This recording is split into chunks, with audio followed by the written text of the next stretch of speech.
Right now, for the next 20 minutes, we will be talking more around hemp for fibre with Kim Pickering from the University of Waikato.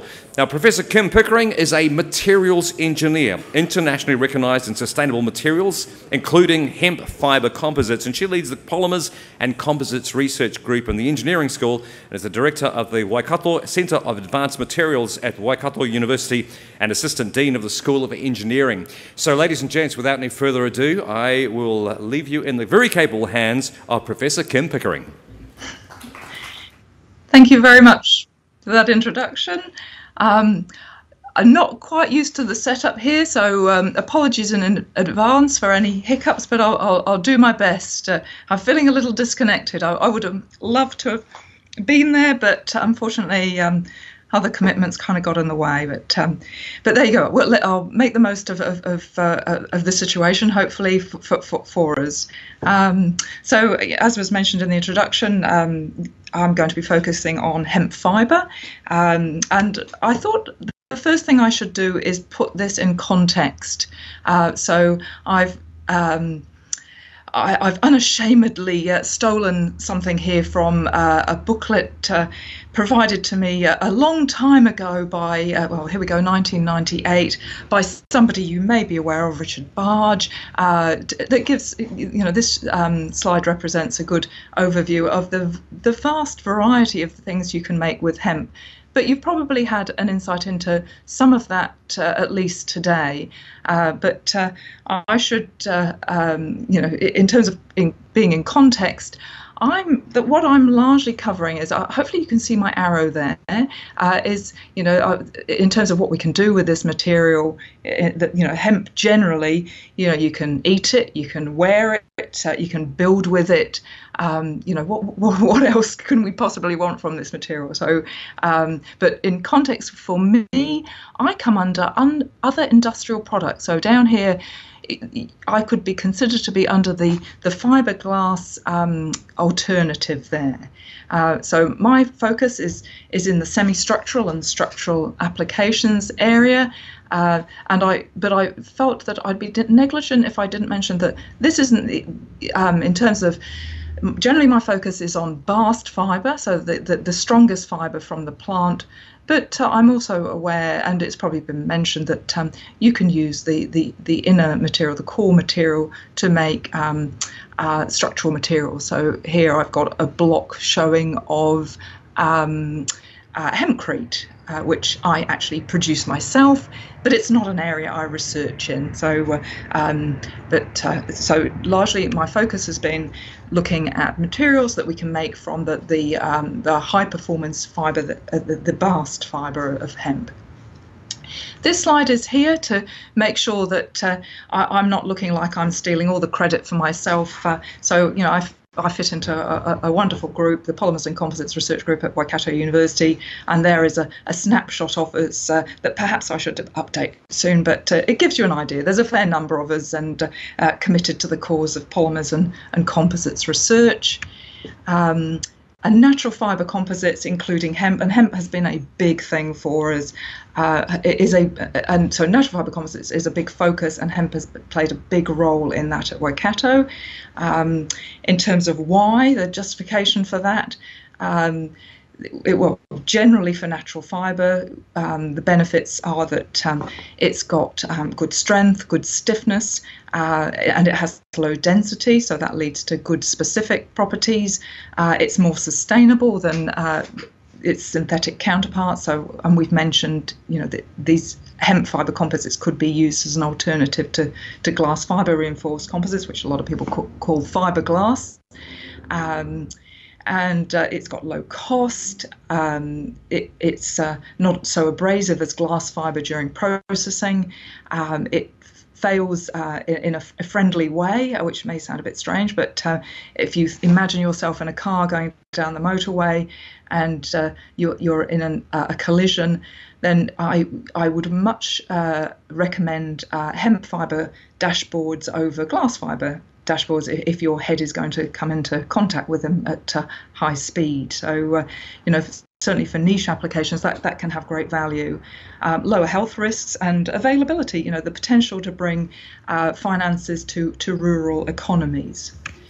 So in terms of trying to push the limits with our hemp fibre, then that's what we spent a lot of time on here. We're well aware of what factors influence mechanical performance, and we've tried to deal with all of them. So here we have listed the factors that influence the behaviour or the performance of natural fibre composites, including hemp fibre composites.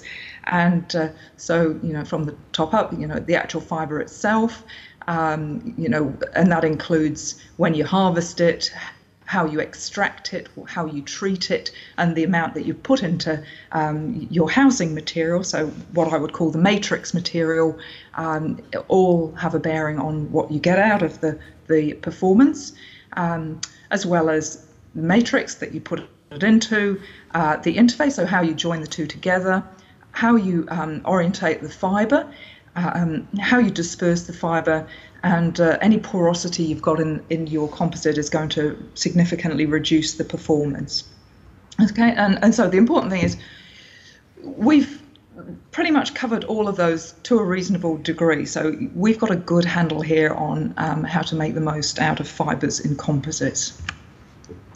And just to give a bit more justification for hemp in particular, here is some data comparing a number of fibres, mainly plant-based fibres with glass fibre at the bottom in red there.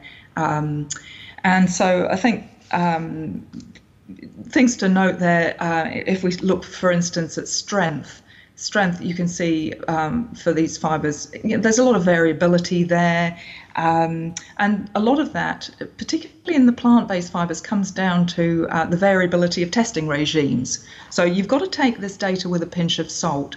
A lot of people test under different conditions, and that influences the actual results that you get.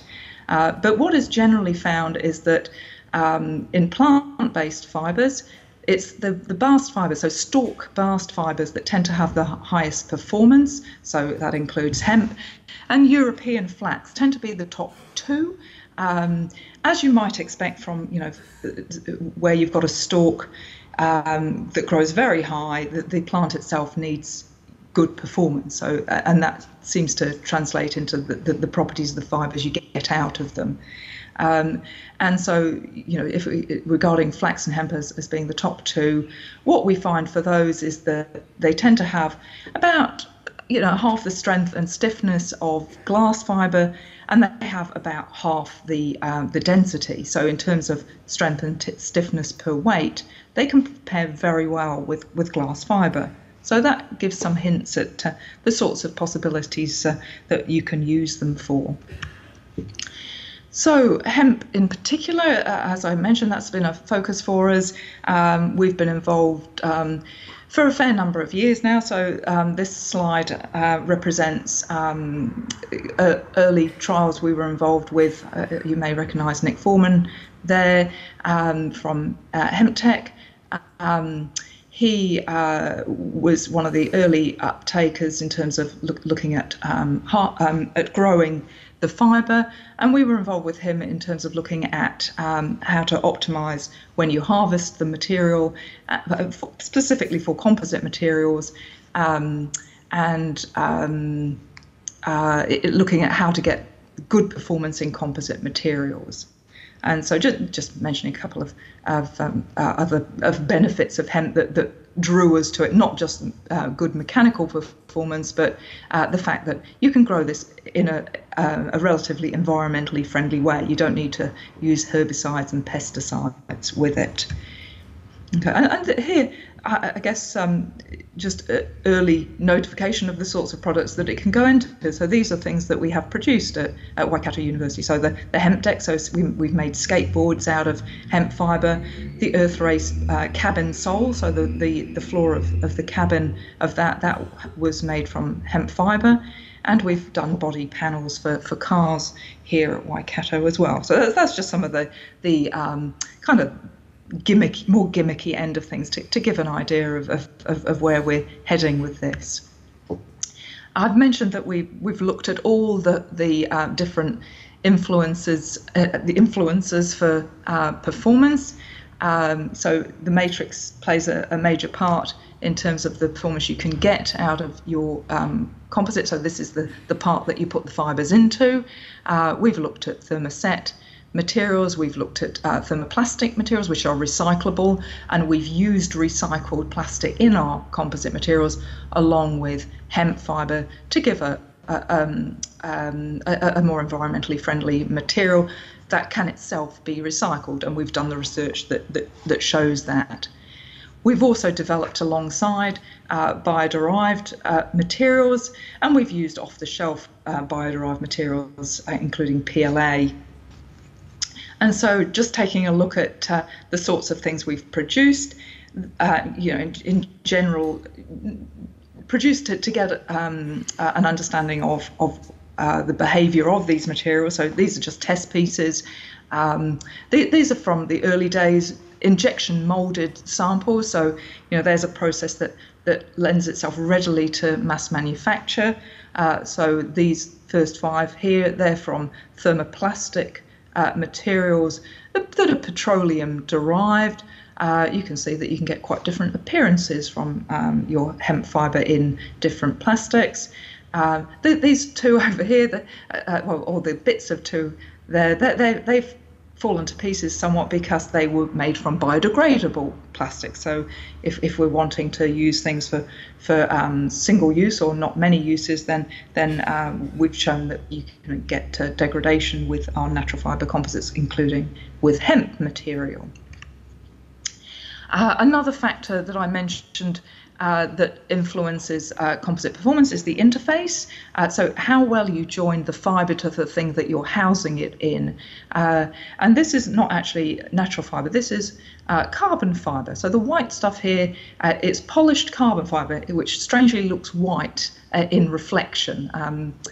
And this goes back over 20 years to early research I was involved with in composites.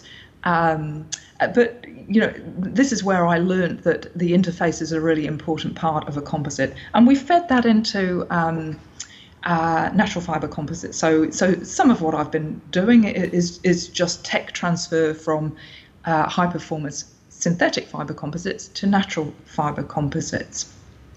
And so here's this slide is representing where we've engineered the interface. Depending on how you bond the fibre into the matrix material, the one at the bottom shows you a fibre that's very well bonded in to a matrix material, and when the material has broken, it's still very difficult to see actually where the fibre stops and where the matrix starts. But we've been able to bring about fibre fracture, which, if you're having to go to effort to fail fibres, that gives you a stronger material, as opposed to where you've not got an engineered interface. So that photo there to the right, where we can see that some fibres have just pulled out of the matrix material, so that wouldn't have been as strong.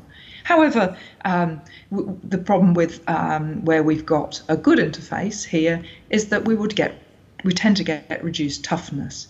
So we've been developing a kind of handle for being able to modify fibres with treatment to take account of the different applications we might use them for, whether we want high strength and stiffness or whether we would prefer to have high toughness. Okay.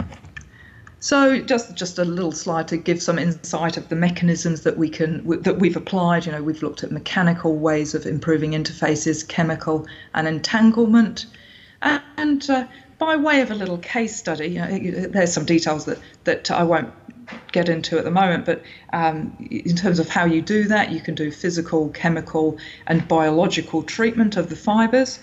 We've spent some time looking at biological, which isn't something that's done in very many places.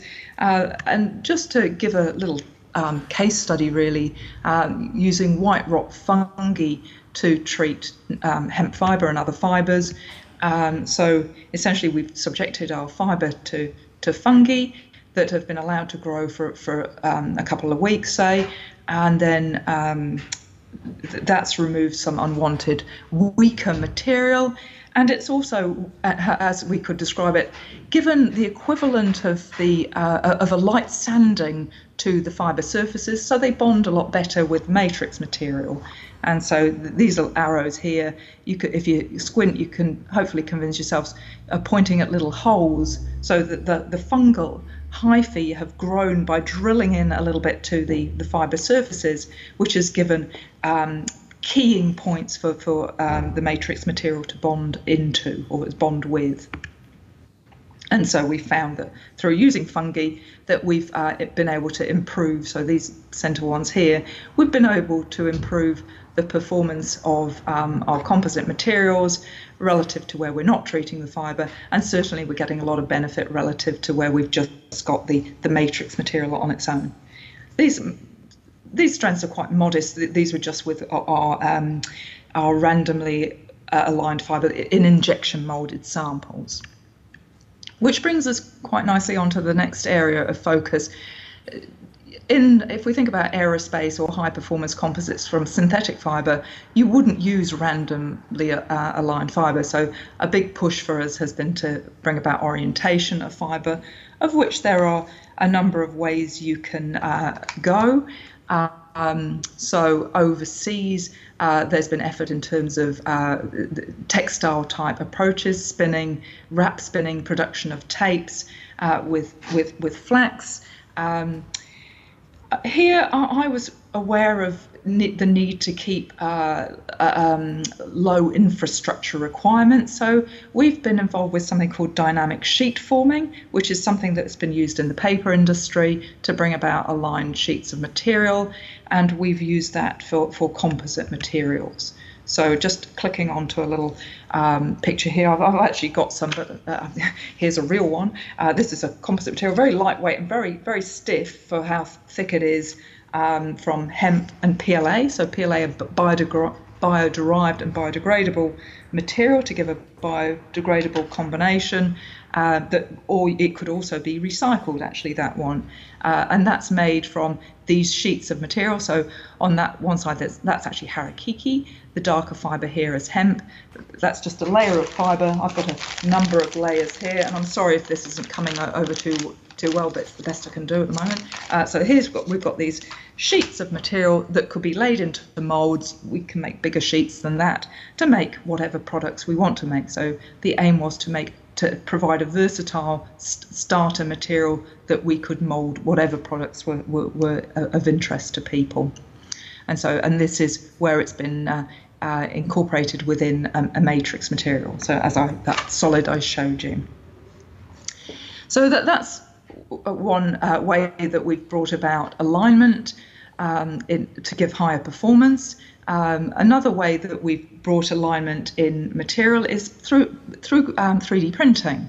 So although 3D printing is quite a buzzy area, we adopted it for one major reason. We adopted it was for fused deposition modeling 3D printing, what you're doing effectively is squirting material with fibres in it you can put fibres in it through a nozzle. And if you imagine logs floating down the river, that has a tendency to get them aligned. And so this was part of our how we can get higher performance composite materials.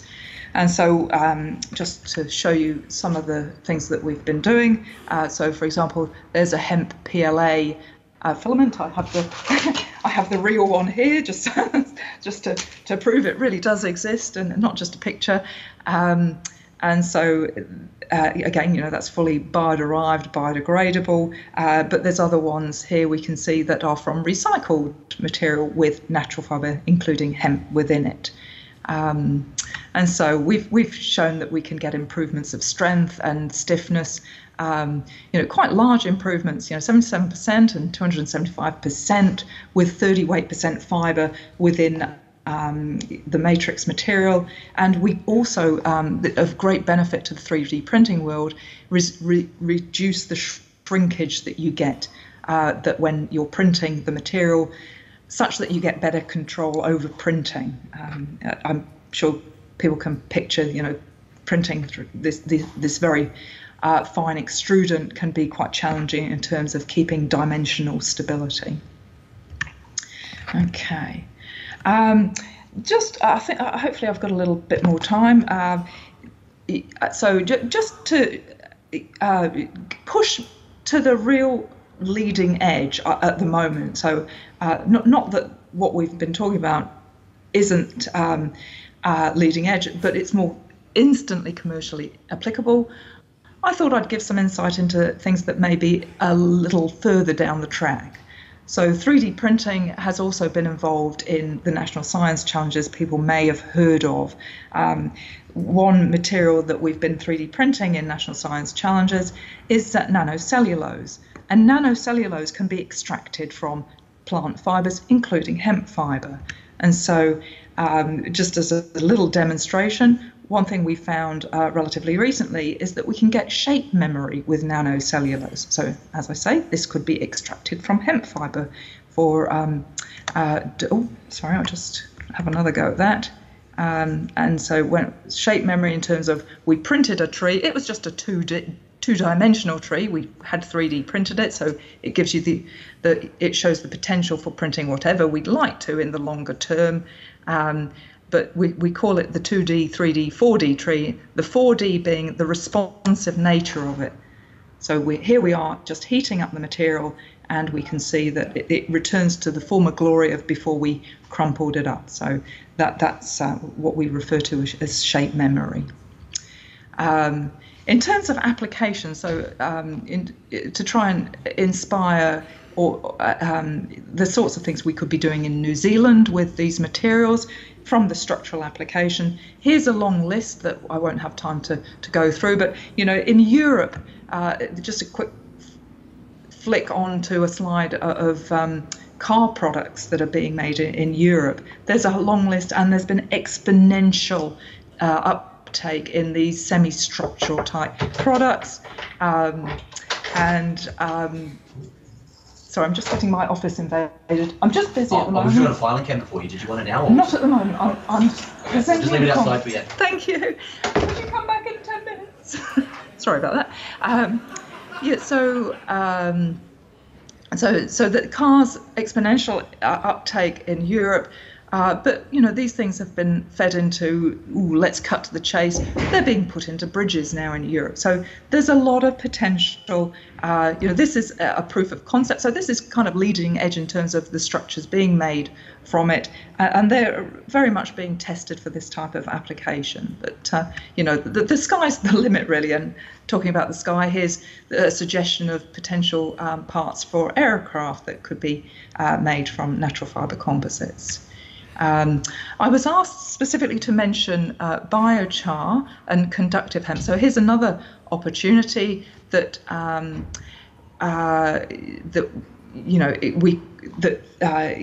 the high value addition again that could be done with hemp fibre.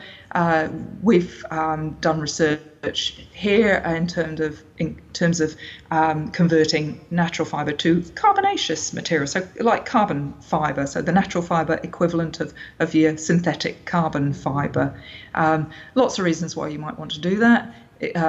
High performance composites is one, but you end up with conductive material, absorbent material, carbon dioxide absorbing. So we could be doing carbon sequestration coupled with bioremediation with hemp. Okay, now I think I'm probably just about out of time, but so here's my conclusions. At the beginning, I showed the wide spectrum of different areas. In terms of, I mentioned that you can eat this stuff, you can wear it, you can build stuff out of it. I think it's important to realise the variety of things that can be done.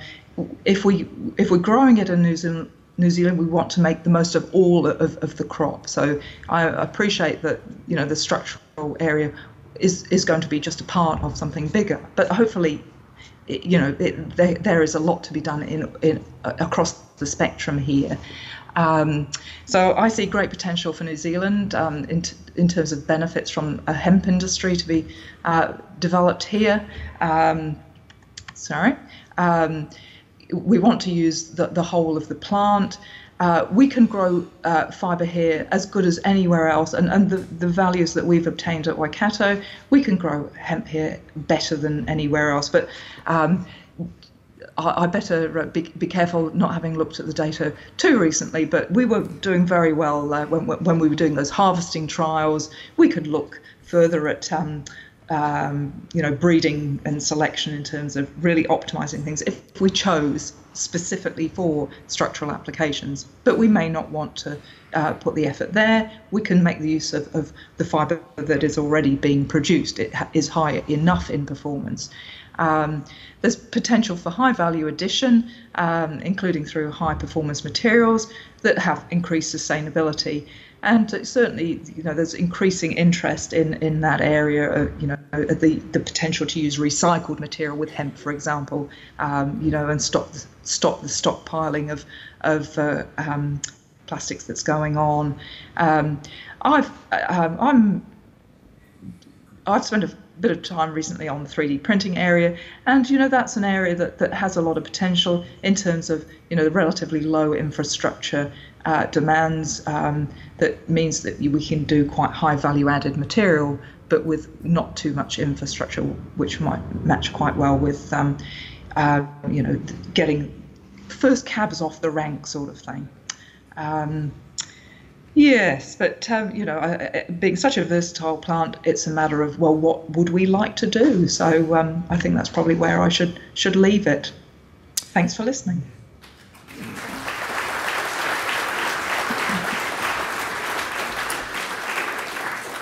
Thank you very much indeed, Professor Kim Pickering, joining us from the University of Waikato. Kim, thank you so much. Fantastic presentation, a huge amount of information there for us, for our assembled audience. We have a wide audience base looking at a wide range of elements within the hemp industry.